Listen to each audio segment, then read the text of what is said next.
picture with us.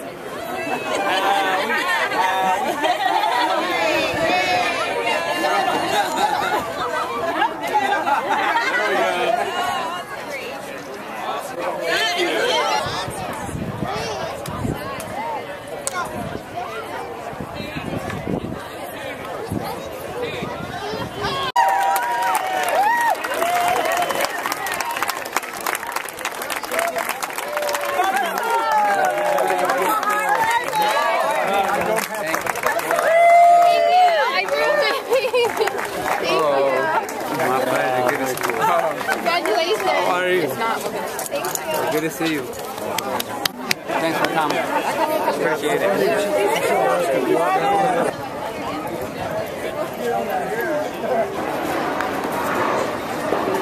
Oh, yeah.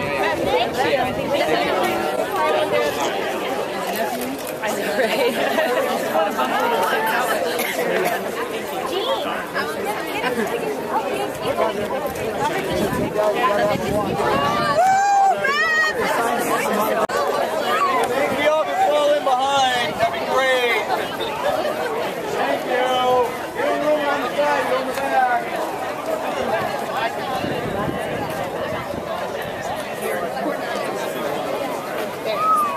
This is like, you know, DC.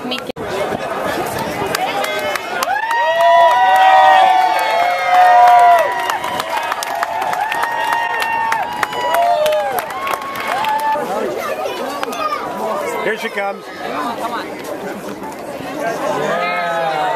All right.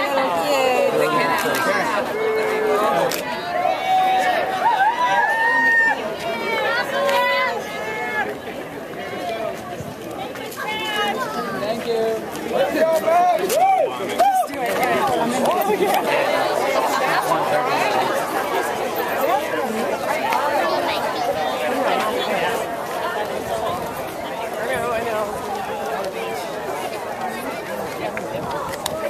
You have access to the magazine?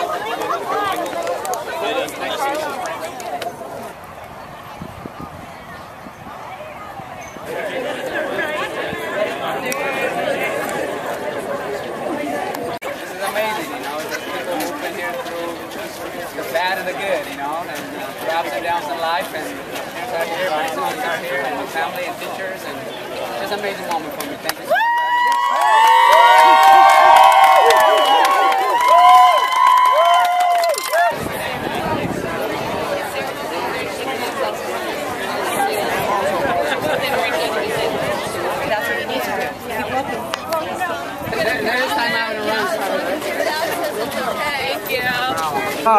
How many years can you keep this up as far as the elite level? I mean, anybody can... You know, whatever God has planned for that. I mean, it's kind of hard. I thought I was going to retire last year, but I'm running my best time now. And, you know, I would like to go to the Olympics at least, and maybe one more year after that, 2016 and 2017 maybe. But, you know, I feel like I don't have to do anything anymore. Just delighted that God has blessed me all the victories He has, to give me the best that I have. Yeah, but at 39, hitting your marathon prime at 39 has to give you pause, you know? Yeah. It's an amazing experience, and never say yourself, God is the ultimate destination, and I feel blessed He has given me this time. Not when I was 25, but when I was 39. That's right. And what does it mean to you to be walking with all these people today? That's the beauty of our sport. It's an honor to be here and be able to walk with among my runners and teachers and teammates and parents and my nephews and nieces. Anybody here who haven't seen for a long time? Oh, there's been people who haven't seen in a long time, probably some 20 years. Or really? 8 years. So. What genes did you give him to make him such a great runner? What did you do when you were running? When you were younger? I had no chance like him to train same like education, but I was just a fast runner. I was a shepherd. You a triple jumper? A shepherd. Oh, a shepherd, right? The cow. And so you had to chase the sheep. And so how far did you run at one time? Oh, the whole day running. Oh, really? Up and down the mountain, follow the animals. Right. And did you also have any athletic talents of your own, Mrs. K?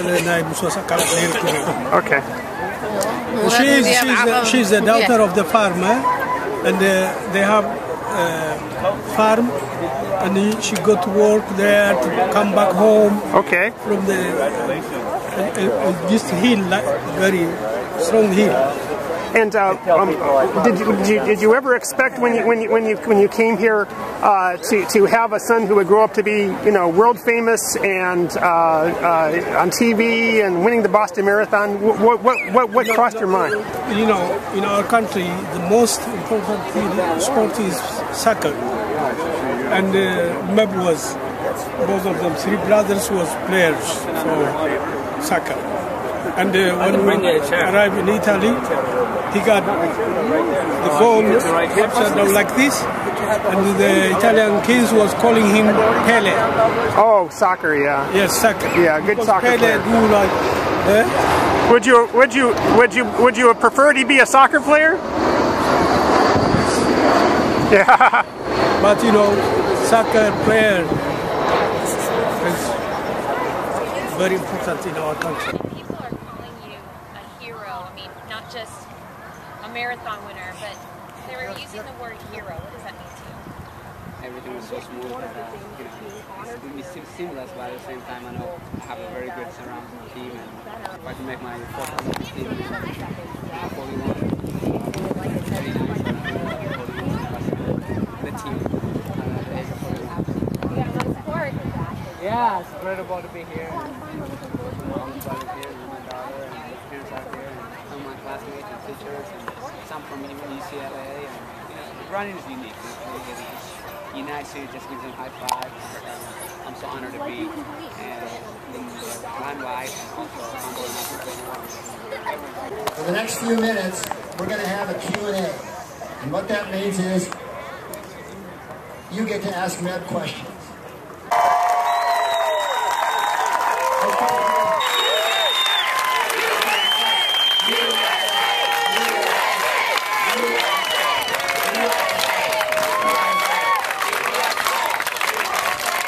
Today, on Meb Day, we will not only honor a great athletic achievement by an esteemed champion in his sport, we will also honor Meb as a true national treasure, the pride of San Diego.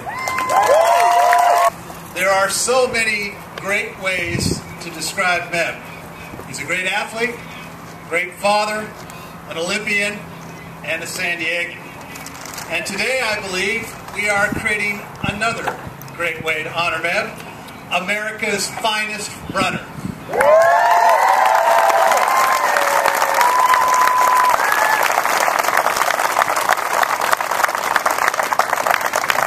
And so one of the perks, if you're America's finest runner, is that you get to have a key to America's finest city. And so Meb, please accept this key to the city as a token of our gratitude for everyone in San Diego, for all you've done for San Diego and for our country. Congratulations.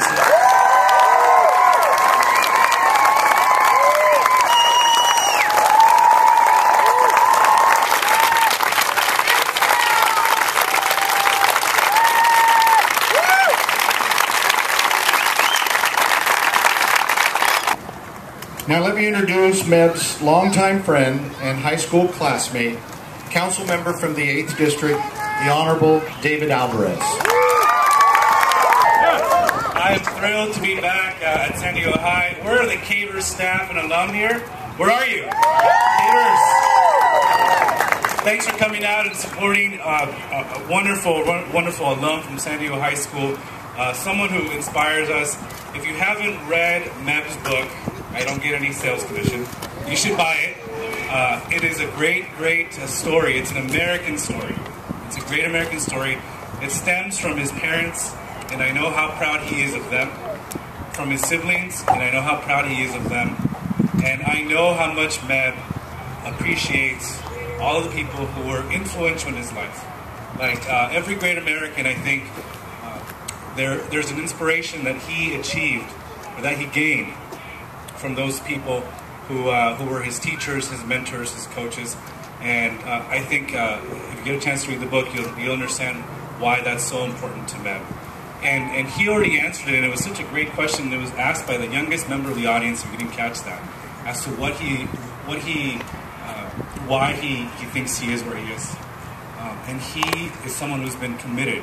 And if you learn about his story, not only is he committed to running, he's committed to living a positive life, a life that is filled with making sure you study, your academics are a priority, and it's all of the great things that make for a great human being. And that's why it's my honor, my privilege that today, we already had Meb Day a couple years ago here at San Diego High School. So this time what we did with the council and the mayor as well, in addition to the wonderful Key to the City, is to announce that this month, the month of May, is the whole month is Meb Keflezighi Day.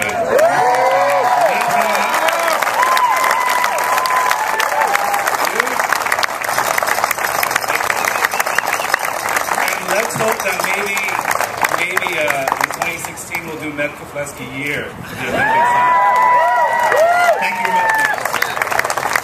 Before Meb won the New York City Marathon in 2009, was a 2004 Olympic Games silver medalist, and won 4 NC2A championships. He was the high school champion in both the 1600 and 3200 meter runs while attending right here at San Diego High.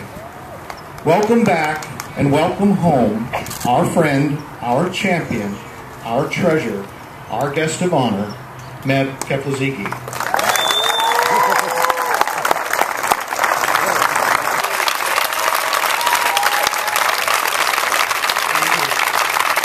It's such a great honor to be here. You know, you never know what life brings, but if you do the right things, do the best that you can, the rest will take care of itself. And for me and my parents, when we first came here in 1987, they said, if you work hard, this is the land of opportunity. We didn't have the opportunity, they said. Your cousins don't have the opportunities. Your uncles don't have the opportunity. Don't waste it. So we got about 4:30 a.m. I got to work us out to study through the dictionaries. And it is hard work that prevailed, because what my running started is not because of sports, but because of academics. When we first came here, my oldest brother, Futsum, first of all, the reason we landed in San Diego, this beautiful place, October 21st, 1987, was because of my sister Ruth. If she wasn't for her, she's here somewhere. Where's Ruth? And Tabera and the family. If it wasn't for you guys, I said, why did you choose San Diego? I said, well, my sister Ruth chose San Diego, and I just happened to be fortunate to come here. And, you know, Futsum got the best award, most outstanding students, a 9th grader, which he didn't speak English, nor did I speak English, or AK, and we were placed 9th grade, 7th grade, and 6th grade. For me, they gave me an extra advantage because it took the elementary, so I could go one more year of learning English. But through his hard work, he got the most outstanding student. And that gave us a hope that my parents still played that display of the trophy. You know, it's not my medals, it's not my New York win or anything, but that was the one that planted the seed. And since then, we worked very hard to be the best that we can. And the PE teacher said,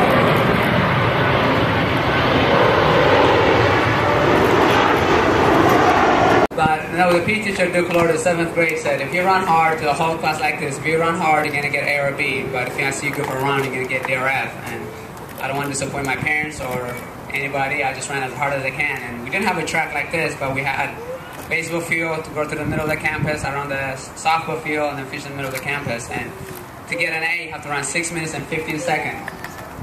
To get your picture in the window, you have to do that, and you get a t-shirt that says Roosevelt Junior High Mock Club t-shirt. Well, I wanted that shirt, I wanted that A, and I wanted to get my picture on the gym so I could make some friends, because, bear in mind, I didn't speak English, I was very shy. And I ran as hard as I can. That mile was 5 minutes and 20 seconds. And that's how I started my running career. And Coach Duke Lord said, you're going to be an Olympian. I have no idea what the Olympics were. This is 1988, Olympic year. I asked my dad, it says, you know, the Olympics are every 4 years or whatnot, but he called Coach Ed Ramos, who's standing here. He said, he called Coach Ed Ramos, says, he's going to be an Olympian. This little one's going to be really beautiful. Because my oldest brothers were running, they were the #1 runners in the family. And through the hard work, some people can tell you things, but you have to earn it. Because the Olympics, you have to be top 3.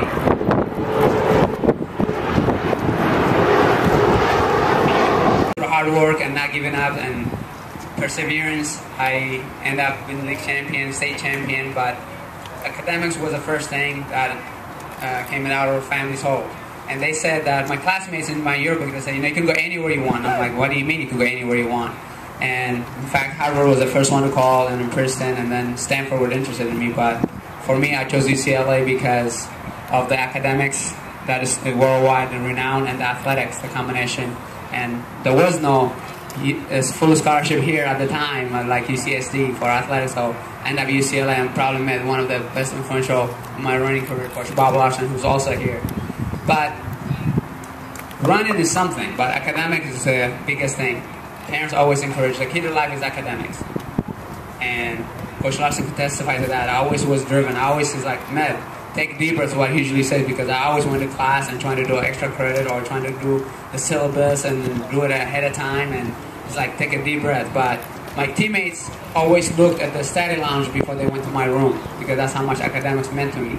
And I don't want to be seen as another athlete who never graduated. You hear those stories, and that was a big scare, fearful to me. And I just basically worked hard, and once I graduated UCLA, 1999, I gave 100% to running, to be able to earn the first,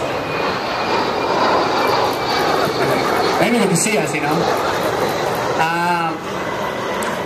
I was big weight off my shoulder. UCLA is done. I got my diploma, and then I can focus on my running. I was very fortunate to represent the United States on my first Olympic team 14 years ago, Sydney, Australia, at the 10K. You might know me as a marathoner, but I started 5K, 10K, and eventually a marathon. And before I left, I got the flu and barely made the qualifying and finished 12th. And before I left the stadium, like here, I said, I'm going to change something for the United States. I want to be able to get a medal. I really don't care what color it's going to be, but I want to bring a medal. And in 2004, again, with that mindset, I brought home the silver medal.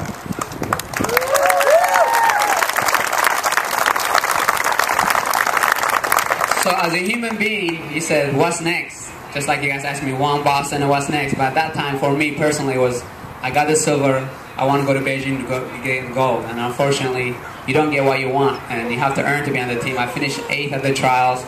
Unfortunately, my friend passed away, cardiac arrest.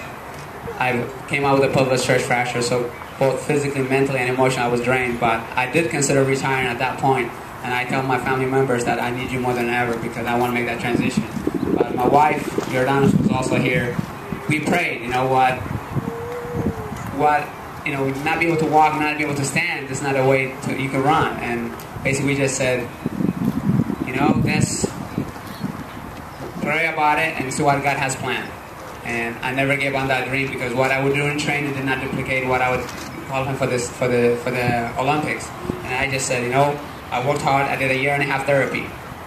If somebody guarantees to you to say you can win New York and do a therapy, it'd be easy, but when you don't know the future, you still got to work hard. And that's what I did, and eventually won New York, and then went on a personal best, and then went to the Olympic Games. And that was really, in 2012, the way I wanted to finish my Olympics, because Beijing and not qualifying was not the way I wanted to end, and finishing. So one thing will always, when I was at San Diego High, I wore the uniform with pride, and when I went to UCLA, I wore the uniform with pride, and when I went to wear that USA jersey, I wore it with pride. In London, I was hurting so bad at 30 miles, I thought about stopping and dropping out. But dropping out is not your best. I have to make a commitment to say, hey, I'm representing the United States, I need to get to that finish line, no matter how many people pass me. And I remember 50 family and friends were there watching, my daughters were watching there. They're going to ask me, if I tell them to do their best, they're going to say, well, it's stopping in London your best. So it's going to come and hunt you, so you have to do the right things. And I just dug deep. I wanted to get second group, and then I eventually got to 8th or 9th or so, and then eventually Coach Larson points out 6 fingers. I'm running against a Japanese guy, but he didn't tell me that I was in 6th place or the Japanese guy was in 6th place. He just pointed 6 fingers. And, you know, and then about 2 miles into it, and left, I see a green jersey. I really wanted to say, if he's in 4th place, the Japanese in 5th, and I'm in 6th. For whatever reason, down the road, you know, unfortunately you hear about cheaters and people who have done not the right way. If one of them get busted, I want to be the one moving up to the podium by finishing 4th. So at that point, I dug deep. An American follower, fan or supporter was there. He says, "You got 5 seconds with 1 kilometer to go." I'm like, I'm not in my hair. I'm trying to catch him. And 500 meters left of the race. There's a picture of me in the front and 500 meters in between, and then the Santos, who was a runner who I know in New York, in between us. And I just told him, "Good job, Dos Santos." In my mind, I'm thinking, dig deep. The next 10 steps are the most important steps because he's going to try to attack him, but you have to dig deep. I passed him, and then I see there wasn't a big finish line sign that said, you know, Boston or New York, or the Olympics is just one line. So I'm like, where is the finish line? Where is the finish line? I have enough room to get away from him. And I see there and I say flag. I'm like, I'm going to grab it, but I have enough room. I grabbed it, but I want to run with both my hands like this, but I couldn't because he was right behind me, and I tucked it in and just dug deep, moved my arm really fast, and I see a little line. I raised my flag, the flag's over my head, and finished the first line. Sometimes things are challenging, but never give up on what you're doing. Focus on the zone and get the best out of yourself. Winning is not about getting first place or getting a medal, but getting the best out of yourself each time and every time. And I hope I have done that, not only through Boston, but as a positive contributor to society. Thank you very much. It was really a big honor to be here, to be back here 20 years next month that I graduated San Diego High and still running. Would never have guessed that, and to be able to acknowledge by the mayor and the councilman here. Thank you so much. I'm so proud to be an American, so proud to be San Diegan, and to do something great for Boston. It was this healing process, and I couldn't have been prouder to represent our country. Thank you so much.